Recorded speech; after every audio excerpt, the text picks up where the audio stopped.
இன்னைக்கு ஈஸ்டர் தினம் என்பது உங்களுக்கு தெரியும். இயேசு கிறிஸ்து உயிர்த்தெழுந்ததை நினைவு கூறும் தினம். இதுல மார்னிங் சர்ச்சுக்கு போயிட்டு வரும்பொழுது நூற்றுக்கணக்கான வாழ்த்து மெசேஜஸ் என்னுடைய மொபைல்ல இருந்தது. இருந்தாலும் இன்னைக்கு மார்னிங் வந்த முதல் மெசேஜ் மற்ற எல்லா மெசேஜுக்கும் நான் பதில் அனுப்பிட்டு டெலீட் பண்ணிட்டு இது ஒன்றை மட்டும் பத்திரமா வச்சிருக்கேன். நான் கொஞ்சமும் எதிர்பார்க்காத ஒரு இடத்துல இருந்து வந்த ஒரு அற்புதமான ஒரு வாழ்த்து. Happy Easter to you, god bless யூன்னு சொல்லி இயக்குனர் மணிவண்ணன், புரட்சி தமிழன் சத்யராஜ் அண்ணன், சீமான் அண்ணன் இவங்களுடைய இறை நம்பிக்கை கொள்கைகள் வந்து உலகறிந்த விஷயம் உங்க எல்லாருக்கும் தெரியும். ஆனா எனக்கு வந்து இந்த முதல் வாழ்த்து இயக்குனர் சார் மணிவண்ணன் சார்ட்டன்னு வந்தது. காட் பிளஸ் யூ கொடுத்திருந்தார். அவருக்கு கடவுள் நம்பிக்கை இல்லை, அவர் ஒரு ஜோக்கா கூட அனுப்பி இருந்திருக்கலாம். ஆனா அது எந்த அளவுக்கு எனக்கு என்னுடைய வாழ்க்கையில அது ஒரு பெரிய மாற்றத்தை ஏற்படுத்தியதுன்றது என்னால மட்டும்தான் உணர முடிந்த ஒரு விஷயம். எந்த நம்பிக்கையின் பெயர்ல, அதாவது பாருங்க, தன்னுடைய கொள்கையையும் தாண்டி மற்றவர்களை மகிழ்விக்கிறதுக்காக ஒரு மெசேஜ் அனுப்பணும் போது எவ்வளவு பெரிய பண்பு தேவைப்படுறத அதெல்லாம் நான் உணர்ந்துக்கிட்டேன். அந்த இடத்துல வந்து தன்னுடைய வீரப்போ தன்னுடைய கொள்கைக்கு பிடிவாதத்தை காமிக்காம ஒரு நல்ல நாள்ல மற்றவங்களை மகிழ்வுபடுத்தி பார்க்கணும்னு அவருடைய பண்பு தான் இந்த ஈஸ்டர் தினத்துல எனக்கு கடவுள் அவர் மூலமா கத்து கொடுத்த ஒரு விஷயம். உங்களுக்கு ரொம்ப நன்றி சார். என்னுடைய அண்ணனா நினைச்சு உங்களுடைய வாழ்த்தை நான் ஏற்றுக்கிட்டேன். நாமத்துக்குமார் சொன்ன மாதிரி இந்த படத்துல எங்களுக்கு கிடைந்த அப்சல்யூட் அந்த ஃப்ரீடம், சுதந்திரம் தான் எங்களை ரொம்ப பொறுப்போட செயல்பட வைத்தது. பொதுவா ஃப்ரீடம்னா சுதந்திரத்துக்கு என்ன இணை சொல்லுன்னு கேட்பாங்க. சுதந்திரம்னா தாண்டோந்தித்தனமா எதையும் செய்யற விஷயம் அல்ல. சுதந்திரம்னா பொறுப்புன்றத மறுபடியும் எங்களுக்கு நினைவுபடுத்தின இயக்குனர். இவ்வளவு பெரிய ஒரு அணியோட இவ்வளவு பெரிய சாதனைகள் புரிந்த அண்ணன் சத்யராஜ், அண்ணன் மணிவண்ணன் இவங்களோட எல்லாம் சேர்ந்து ஒரு படத்துல இணைந்து நான் செயலாற்றுவேன் ஒரு நாளும் எதிர்பார்த்ததில்லை. இந்த ஒரு வாய்ப்பு எனக்கு கிடைத்ததற்காக மறுபடியும் என்னுடைய மூத்த சகோதரர்களுக்கும் இந்த தயாரிப்பாளர்களுக்கும் என்னுடைய நன்றியை தெரிவிச்சுக்கிறேன். இந்த படத்துல வருகிற அந்த 5 பாடல்கள்ல பாடியிருக்கிற 4 பாடல்களை மட்டும் உங்களுக்கு ஒரு முறை இந்த கேமரா முன்னாடி அறிமுகப்படுத்த விரும்புறேன். ஏன்னா இன்னைக்கு இருக்கிற இந்த திறமை நெரிசல்ல இந்த பாடகர்களுக்கு இன்னொரு முறை ஒரு வாய்ப்பு இன்னொரு படத்தில் கிடைக்குமான உத்தரவாதம் யாருக்கும் கிடையாது. அதனால் கிடைத்த இந்த ஒரு வாய்ப்பின் மூலமா, இந்த டெலிவிஷன் கேமராஸ் மூலமா அவங்களுடைய முகங்களை நான் பதிவு செய்ய விரும்புகிறேன். முதல் பாடல் அந்த பையன் ஃப்ரெண்ட்ஸ் வந்து நண்பர்களோட பாடி தெரிகிற சுட சுடத்தான் அனுபவிப்போம்னு அதை பாடி இருக்கிறவர் MK பாலாஜி. அவர் வந்திருக்காரான்னு தெரியல. பாலாஜி செக்ஸி லேடி பாடின ஒரு மாற்றான் படத்துல இப்ப சூர்யாக்கு ரெட்டை, அது என்ன பாட்டு, ரெட்டை நிலவா, ரெட்டை கதிர் என்ற பாட்டை பாடின MK பாலாஜி இந்த படத்துல சுட சுடத்தான் அனுபவிப்போம் பாட பாடினார். Thanks MK Balaji. இரண்டாவது பாடல் அக்காவுக்கு கல்யாணம் நடக்க போகுதுன்றனால அக்காவையும் அத்தானையும் கிண்டல் பண்ணி தங்கைகள் பாடுற ஒரு நிச்சயதார்த்த நையாணி பாடல். மாமனுக்கு என்னடி பிடிக்கும்னு எழுதியிருந்த பாடல். இத நான்சி, சரையு, வசுதா இவங்க 3 பேரும் பாடியிருக்கிறாங்க. இவங்க 2 பேரும் வந்திருக்காங்கன்னு நினைக்கிறேன். திஸ் இஸ் சரையு, அவங்க நான்சி. மூன்றாவது பாடல் நாமத்துக்குமார் அவர்கள் அந்த பழங்குடி மக்கள் சந்தோஷமா ஆடி பாடுற ஒரு பாட்டோட வரிகள் சொன்னாங்கல்ல. இதை வந்து இந்த பாடல் உருவாக்கும் பொழுது என் மனசுல 2 கேள்வி இருந்தது. நான் மணிவண்ணன் சார்ட்டி அதே தான் கேட்டேன். இதை நிஜமா ஒரு பழங்குடி மக்கள் பாடுற மாதிரி ரஸ்டிக் ட்ரைபல் ஃபோக் சாங் பண்ணணுமா, இல்ல சினிமாவுக்கு ஒரு மசாலா கலந்த ட்ரைபல் ஃபோக் சாங் மாதிரி பண்ணணுமான்னு கேட்டேன். அப்பவும் மறுபடியும் விருப்பத்துக்கு நம்ம தலையிலே வச்சாரு, உங்க விருப்பப்படி பண்ணுங்க. அதனால இது ஒரு நிஜமா ஒரு ட்ரைபல்ஸ் பாடுற மாதிரியே எந்த விதமான எலக்ட்ரானிக் இன்ஸ்ட்ருமெண்ட்ஸும் இல்லாம வெறும் ட்ரைபல் இன்ஸ்ட்ருமெண்ட்ஸையும் அந்த மாதிரி குரலில வச்சு பதிவு பண்ணா நல்லா இருக்கும்னு பண்ணோம். அவரும் அந்த கருத்தை ஏத்துக்கிட்டு அதே மாதிரி அழகான கோரியோகிராஃபரை வச்சு கோரியோகிராஃப் பண்ணியிருக்கிற காட்சியை தான் நீங்க பாத்தீங்க. அந்த பாடலை பாடி இருக்கிறவங்க பழனி அம்மா மற்றும் மகாலிங்கம். இவர் தான் மகாலிங்கம். பழனி அம்மா வந்திருக்கீங்களா? இப்படி முகத்தை காமிச்சிருங்க. இவங்க தான் மலை மேல நதி மேல திறந்தாமைன்னு சொல்லி பாடி இருக்கிறாங்க. இன்னொரு பாடல் வந்து ஒரு பாடல் வரிகளை ஃபுல்லா முத்துக்குமார் சொல்லி காமிச்சதுனால அந்த அடுத்த உணர்ச்சிகரமான ஒரு பாடல் நீங்க பார்த்திருப்பீங்க. வீணை மணிவண்ணன் திரையில வந்து பாடினது. அந்த பழங்குடி மக்களுக்கு ஒரு கொடுமை நிகழ்ந்துருது. அந்த காட்டை விட்டு விரட்டுறதுக்கு பலவிதமான நிஜத்துல நடந்த பல சம்பவங்களை இணைச்சு அவர் கற்பனையோட சொல்லியிருக்கிற ஒரு பதிவு. அந்த பாடல் வரிகள் வந்து கடைசியா ஒரு நாளைக்கு எங்களுக்கு படப்பிடிப்பிற்கு வரிகள் வேணும்னு லொகேஷன்ல இருந்து டைரக்டரும் அசோசியேட்ஸும் போன் பண்ணப்போ முத்துக்குமாருக்கு உடனே போன் பண்ணேன். இந்த டியூன் முன்னாடி நீங்க கேட்டீங்களா முத்து, இப்ப நைட்டா லிரிக்ஸ் எழுதி கேட்கணும், கொண்டு வரணும்னு சொல்றாங்க. முத்துக்குமார் சொல்ற, ஐயோ நான் குடும்பத்தோட திருவண்ணாமலையில இருக்கிறேனே, நைட்டு மணி 10 ஆச்சு, காலையில வந்து எழுதி கொடுத்தா பரவாயில்லையா உங்களுக்கு, திரும்ப போன் பண்ணா இல்ல எங்களுக்கு நைட் உடனே வேணும்ன்றாங்க. 10:30 மணிக்கு சரி டியூன் அப்படியே போன்ல எனக்கு பாடுங்கன்னாரு முத்துக்குமார். நான் நினைச்சேன் சரி முத்துக்குமார் வந்து எண்ணிக்கையில பாத்தீங்கன்னா இன்னைக்கு அவரோட சாதனை எல்லா பத்திரிகைகள்லயும் வந்தது. ஒரே ஒரு இடத்துல 32 படங்களுக்கு பாடல்கள் எழுதி 2000 பாடல்களை தாண்டி 2000 1000க்கும் மேற்பட்ட ஹிட்ஸை எழுதின மிக பொறுப்பான ஒரு திறமையான பாடலாசிரியர். ஆனா இப்படி போன்ல டியூனை சொல்லி இவ்வளவு முக்கியமான காட்சிக்கு போய் இப்படி வாங்குறாரு. சரி பரவாயில்ல, இன்னைக்கு மணிவண்ணன் சாருக்கு வந்து என்ன கிடைக்குதோ அதான் நான் என் மனசுல தனிப்பட்ட விதத்துல யோசிக்கிட்டேன். மிக சிறப்பா கிடைக்க வாய்ப்பு இல்லை. இந்த டியூனை போன்லயே நான் சந்தத்தை பாடி சொல்லிட்டேன். சொன்ன பிறகு ஒரு 1/2 மணி நேரத்தில் கூப்பிடுறாரு, இருந்தாங்க லிரிக்ஸ் வாங்கிக்காங்க. முத்துக்குமார் வந்து நைட்டா வந்து சேர்ந்துட்டாரு. என் ஆபீஸ்ல இருந்து போய் அந்த பாடல் காப்பியை வாங்கிட்டு வராங்க. படிச்ச உடனே என் உடம்பெல்லாம் புல்லரிக்க துவங்கிருச்சு. அதே காப்பியை உடனே இயக்குனர் சாருக்கு மிட் நைட்ல நாங்க காப்பி எடுத்து மெயில அனுப்பின உடனே படிச்சுட்டு ஒரு வார்த்தை சொன்னாராம் கவிஞர்கிட்ட. எனக்கு அதை பொது இடத்துல சபையில சொல்லலாமான்னு தெரியல. இல்ல நாமத்துக்குமார் சார் வேணான்றாரு. அவருடைய இதை விட ஒரு பாராட்டு ஒரு கவிஞருக்கு அவரோட வயது மூத்த ஒரு இயக்குனர் வர வாய்ப்பே கிடையாது. எனக்கு அதை சொல்ல அனுமதி இல்லை. நீங்க சொன்னதுதான்.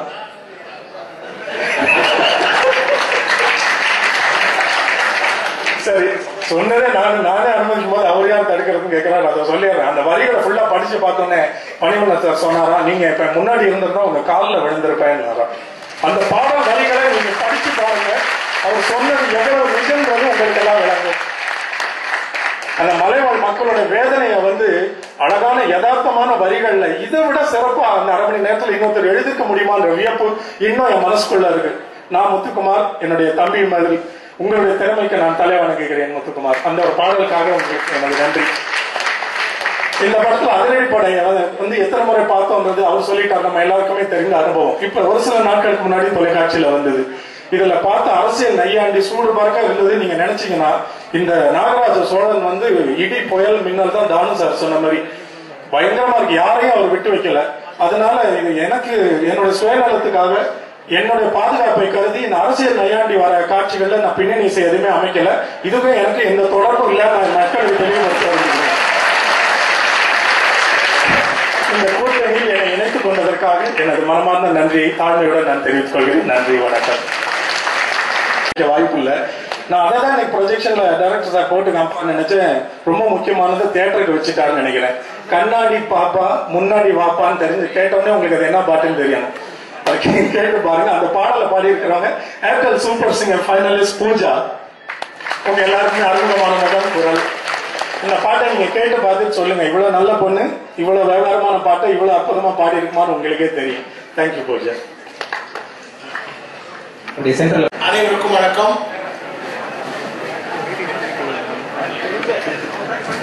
இந்த மேடையில வந்து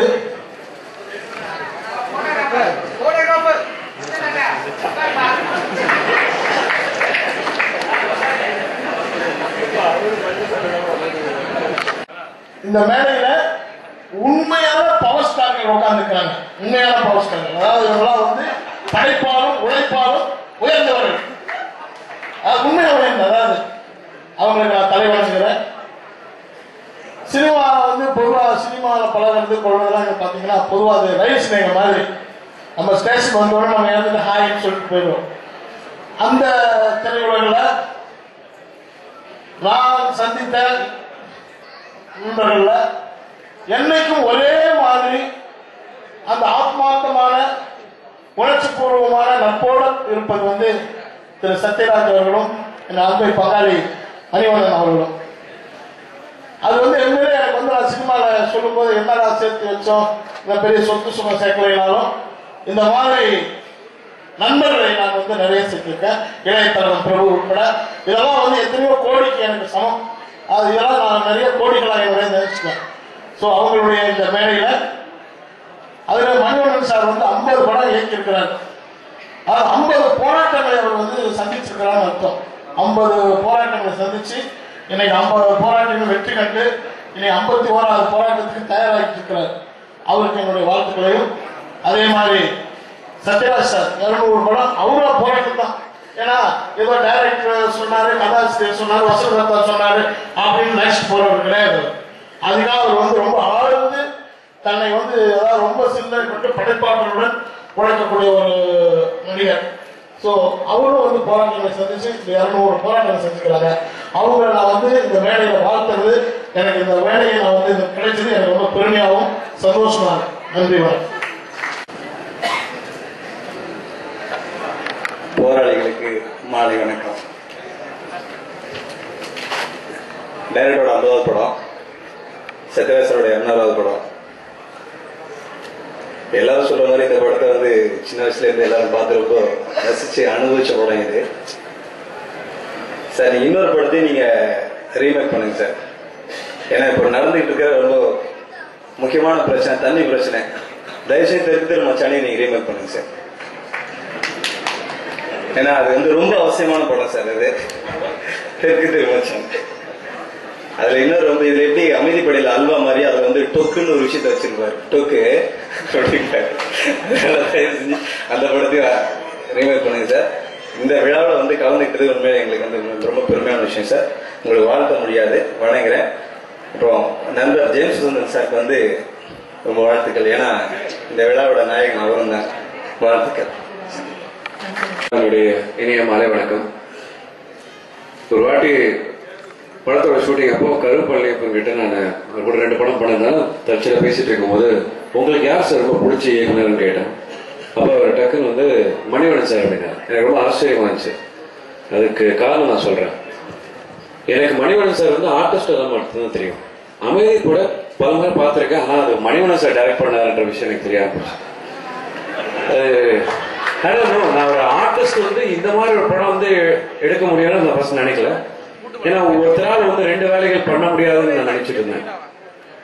அப்போ கருப்பள்ளியப்பன் வந்து சொல்லும் போது அவர் லிஸ்ட் போட்டு கொடுத்தோன்னா எனக்கு ரொம்ப ஆச்சரியமா இருந்துச்சு. அப்பதான் நான் பள்ளியப்பன் சொன்னேன், இன்னும் இத்தனை படங்கள் அவர் பண்ணேன். ரொம்ப அமைதியா இன்னை வரைக்கும் யாரும் நினைச்சு பார்க்க முடியாத அளவுக்கு பிரம்மாண்டமான வெற்றி படங்கள் கொடுத்துதான் மணிவண்ணன் சார் இருந்துச்சு. ஒரு ஆர்டிஸ்டாவும் அவ்வளவு உயரத்து வந்து தொட்டவர், இயக்குனராகவும் பெருசா சாதித்தவர். இன்னைக்கு ஞாயிற்றுக்கிழமை எல்லாரும் வந்து குடும்பத்துல எங்கெங்கயோ போயிட்டு இருப்பாங்க. ஆனா எங்க அழும்போது இங்க இத்தனை பேர் பார்க்கும்போது அவர்கள் மேல வச்சிருக்க மரியாதையும் அன்பு பாசத்தோட தான் இங்க எல்லாரும் வந்திருக்காங்கன்னு நினைக்கிறேன். அப்படி ஒரு நல்ல மனிதர். ரொம்ப சந்தோஷமா இருக்கு. அவர் கூட ஒரு படத்துலயும் நடிச்சிருக்கேன். அந்த விஷயம் தெரிஞ்சு போயிருக்காரு. It's great achievement sir. ஒரு ஆர்டிஸ்டாவும் இவ்வளவு சாதிச்சு ஒரு டைரக்டராகவும் இன்னும் நிறைய படங்கள் பண்ணிட்டு இருக்கணும்ன்ற ஆசை அதுக்குள்ள என்னைக்குமே இருக்கு. அண்ட் அதே மாதிரி எனக்கு ரொம்ப பிடித்தவர்கள் அப்படின்னு சொன்னா சத்யராஜ் சார். அவர் கூட வாழ்க்கையில நடிக்கிறதுக்கான வாய்ப்பு கிடைச்சதுக்கு ரொம்ப சந்தோஷப்படுறேன். ஒருத்தர் வந்து வயசாக வந்து இன்னும் இளமையாக ஆயிட்டிருப்பாங்கன்னா சத்யராஜ் சார் தான். அவர் எப்படி அந்த உடம்பு இந்த மாதிரி மெயின்டைன் பண்றாருன்னு தெரியல. So youthful. அடுத்தவங்களுக்கு பெரிய உதாரணமாக இருக்காரு. உழைப்பாலையும் அவங்களோட திறமையால மட்டுமே வளர்ந்தவர்கள் இவர்கள் எல்லாம். அதுக்கு salute Sathyaraj sir, Manivannan sir. அதே மாதிரி எனக்கு பிடிச்ச சீமான் சார் இந்த படத்துல இருக்காரு. இப்படி 3 பேரும் சேர்ந்து ஐ திங்க் இன்னொரு இயக்குனர் தான் புரிஞ்சு பேர் நினைக்கிறேன். ஒரு இயக்குனராக இன்னைக்கு வந்து தயாரிப்பாளராக மாறி இன்னொரு இயக்குனருக்கு வந்து கௌரவப்படுத்திருக்காரு இந்த படத்தை வந்து ப்ரொடியூஸ் பண்ணி. இவங்க எல்லாருமே இந்த படத்தை வந்து வெற்றி அடைந்து இன்னும் நான் பல படங்கள் பண்ணணும்னு ஆசைப்படுறேன். மணிவண்ணன் சார், என்னுடைய மனமார்ந்த வாழ்த்துக்கள். வயசு சின்னவனா இருந்தாலும் நீங்க என்னைக்குமே நல்லா இருக்குன்னு ஆசைப்படுறேன். Sathyaraj sir, Sivan sir, wish